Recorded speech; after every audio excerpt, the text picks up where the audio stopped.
Hey! Mlembo. Njoo mara moja. Mambo. Safi naambia.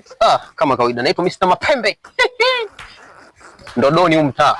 So, sije kukuona mlembo kama wewe kwenye mtaa wangu. Unaishi wapi? Hapo Katingi? Oh, ndo maana sije kukuona mtaa, unajua? Sababu mabinti wote nawafahamu, hapa sitoshe mimi. Ndio kila kitu mtaa. Yaani hata wachao wenyewe wakitaka kuupdate ushao wao wananitafuta mimi na waongezea maudhui. So, nimekupenda bure dadangu. Hebu nitanimshie namba hapo nikubadilishie maisha. Ai, unakisha au vipi? Unapiga masingi hela? Hello. Yaani unalipiga pochi la hela unalipiga singi?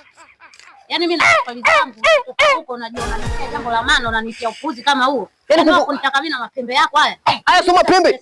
Haya sio mapembe. New life future. Mapembe.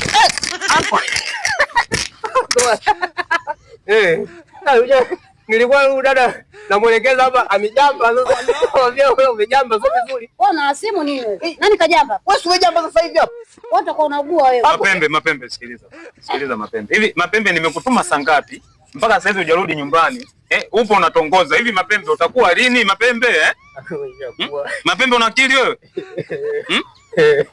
Sijuzi hapo umepona gono hapo Mapembe leo unatafuta majanga mengine tena, si ndio? Kumbe na matatizo afu matatizo yake atakunyangushia mimi. Yaani huyu mtoto dada kala sala jamani. Hivi Mapembe, mbona unapenda kuniumiza kichwa Mama yako amekutoa huko kijijini, umekuleta kwangu, bado unataka kuniumiza kichwa. Mapembe. Hebu sikiza Mapembe. Hivi Mapembe usitafutie kesi.